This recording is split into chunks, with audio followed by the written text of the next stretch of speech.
everybody. Welcome to the C-Store Insider Podcast. I'm your host, Darren Jaime, and today we'll talk to you about tools that can make your business more effective, giving you some information, some resources that can probably help you out. And we got two very special guests on this particular podcast. Please be joined by Susie Silliman, who's the Senior Vice President of Data Strategy and Sales, and also Brandon Thurber, who is the Director of Scan Data Insights. And thank you both for being with us here on the show. Thank you. We're excited about this podcast. We're both very passionate about the NRS data and all the great things that our channel partners can do with it. Well, let's talk about some things for a minute. You know, when we talk about data, talk about what kind of data that NRS collects when a consumer checks out through the NRS POS system. Sure. So when you think about the NRS point of sale system, we provide a fully outsourced solution to the merchant. So we are hosting the point of sale system on their behalf. It doesn't require them to have any, IT team or back end operation to operate the point of sale system. So saying that, when you think about checking out at a register of a convenience store or bodega, every piece of information that is scanned, whether it is a tobacco product or a snack or even something from the deli or lottery, that information is captured in real time as we are hosting the network's operational data store. So we have very granular real-time data that is available for every transaction that is being scanned and processed through the NRS network. So if I'm a merchant, I'm going to ask the question, how does the data actually benefit me? So it can benefit you in a lot of ways. One, it makes you can understand how your business operates. You can understand the top selling items.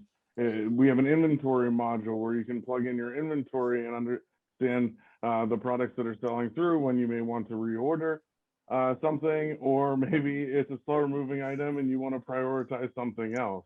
And then it also allows you to you become more valuable to a CPG manufacturer because they have visibility to you and they want to help you drive their sales. So there's kind of two ways: one from your own understanding and reporting, and then the value you bring to the CPG company. And walk me through this for a minute. When we tap this data, talk about the data, because you have the data that's also used with other supply chains to improve operational efficiency. How does this go about? Yeah, so let's just give it an example of a beverage manufacturer, whether it is an alcoholic beverage manufacturer or a non-alcoholic beverage manufacturer. Most of the product is getting to the merchant, to the store, through a distributor or bottler. They're coming in through the front door, and they know exactly how many units they are putting in every store. What they don't know and don't have good visibility to, prior to NRS making this data available, is what the consumer offtake is, what is being purchased by the shopper of that store. So in marrying these two data sets, we'll call it depletion data with the consumer offtake data, that enables them to work closely with the merchant to ensure that top selling items remain in stock, that when that bottler or that distributor is coming with the product, bringing it in the front door, that they are stocking an adequate amount that will allow that merchant to remain in stock of these top selling items until their next delivery. And it's not a situation where that number one selling SKU is being delivered on Thursday and by Saturday at noon, they're out of stock. And then they need to wait until that scheduled delivery next Thursday in order to replenish. So really marrying this supply chain data or demand chain data to become more efficient so that the merchant is able to continue to satisfy the requirements and the needs of the shopper of their store. So when we have this NRS data, talk to me about what makes NRS data a little bit different than some of the other data sources that are out there. Yeah, first of all, it's not projected data. So a lot of other sources, they take data and they try and project it to a total universe. We are store level, item level, as low as the minute that the product is purchased, if that's something that somebody cares about. And then another reason is in most national data sources, these independent stores are very underrepresented. And that can cause some problems because if you're only making decisions the larger chains and the nationally projected data, you get trends that are happening in urban America that are different than the national trends. So the products that you might have on the shelf, the certain assortments that you might select from, could be different for these stores than they would be for a larger store. Or the independents, drive those sales and see an increase while a chain might be decreasing. And because there's a lack of visibility outside of NRS, that doesn't, you don't have that available to you. Yeah. So what are the ways, if you will, if you could share with me, about data, what are the ways that data are important and useful, particularly for CPG manufacturers to grow their sales and actually grow their profits? Yeah, so that's an excellent question, and we could probably go on for hours with these answers. But when you think about the data, right, it's at the UPC level, it's at the store level. So just basic blocking and tackling is the number one use of the data. Not necessarily the most important use, but the number one use.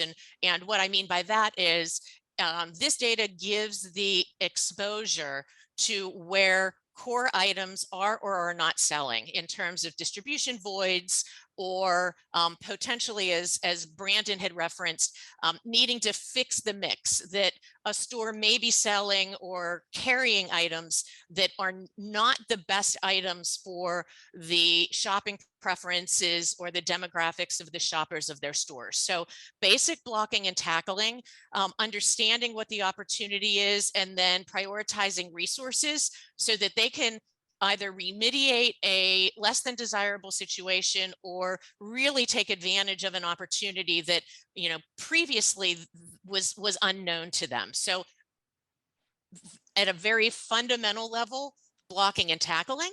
And then at the more strategic level, the data can be used in so many ways, and I'll let Brandon jump in here. But looking at gaps in a portfolio, we have one client that was analyzing this data. They're a very large CPG manufacturer with brands that consumers prefer and love and are loyal to. However, in our stores, they were underdeveloped, and upon further analysis of what was selling in the category of interest to them, the issue was not the brand itself. The issue was the sizes that were available. So they had a travel size, less than 3 ounce, or a large family size that was available on the shelf. And what they were seeing through the competitive activity for that category is that the product sizes that were selling with a high velocity and high turn rate in these stores fell somewhere in between.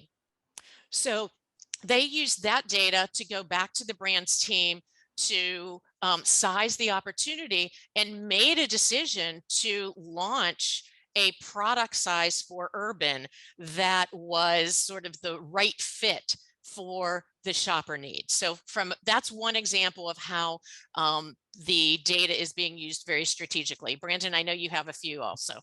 I can share. One thing that I want to add, though, is when CPGs grow their profits, the merchants also grow their profits. So if the CPG is selling more, that means the merchant's selling more, and then everybody's happy. But one of the strategic ways that we can use the data is purchase association. So when product A is purchased, what is the most common purchase with product B? For example, salty snacks are purchased most infrequently by themselves. They're always purchased with another item.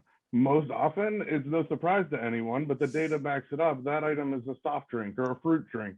And the items that sell in these independent stores that do really high volumes again, are different and unique. So this is a very unique learning and understanding both for the merchant and for the CPG that they can apply much more broadly outside of NRS. If NRS has 16,000 stores and rapidly growing, that's a great sample to inform those learnings and drive those sales and that information elsewhere. Right, Darren, I'm going to offer another example, and this also, I think, dovetails into the question that you asked previously about what is different about our data set. Because the majority of the independent merchants that make up our network are inner city urban merchants, the shoppers of those stores are a very diverse mix in terms of demographics, ethnicity, race, etc.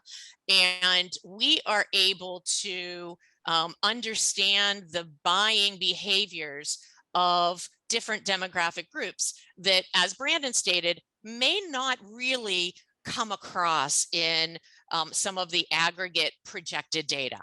And this becomes important on a variety of levels. One, it helps inform the products that should be stocked in a store or should be carried in a store based on how well other items are selling. But a very interesting and strategic way that the data can be used is if a consumer packaged goods manufacturer, say, doesn't have a brand that is that's resonating with the Hispanic demographic group, but they're able to measure through our data that there are many smaller brands that are selling very well with the Hispanic demographic, that may trigger an interest for an acquisition. So it could put a brand on their radar screen that, as they're looking to diversify their portfolio to better align with the changing demographics of the United States and overall general retail, that there are brands that may emerge to be, maybe we should take a look at that and vet that as a potential acquisition. And we have seen our data used for that specific purpose. Yeah. And taking that a step further, and that's kind of a little bit futuristic, but an immediate use case, folks that have those brands are leveraging those in category conversations today. That they want to use the NRS data, they find a key brand that has a high velocity, and then they're taking that data and talking to the chains or the largest retailers in the country that they should stock those SKUs because there is a need for them, there is a demand for them, and unless you have the data to back it up, then that conversation unfortunately falls short. Yeah. So before we go, if there's a business out there that wants to get connected, find out more information about what we talked about today, what do they do? Yes, so certainly reach out to either one of us. Also, the NRSinsights.com website provides a wealth of information, different case studies, a variety of different use cases in terms of, how a variety of stakeholders in the industry could really derive high value from the information. And, they can reach out to us and contact us through the website as well. Well, I want to tell our viewers that you've been listening to Susie Silliman, who's the Senior Vice President of Data Strategy and Sales, and Brandon Thurber, who's the Director of Scan Data Insights, as we have been sharing here on the C-Store Insider Podcast. A lot of information out there, of course, as they gave you the information. Hopefully, you'll be able to get connected with them, find out more. And we thank you for joining us here on the C-Store Insider Podcast, where we bring you the information, the resources that you need, the tools to make business grow better. I'm Darren Jaime, your host, and we'll talk to you soon on the C-Sider Insider Podcast.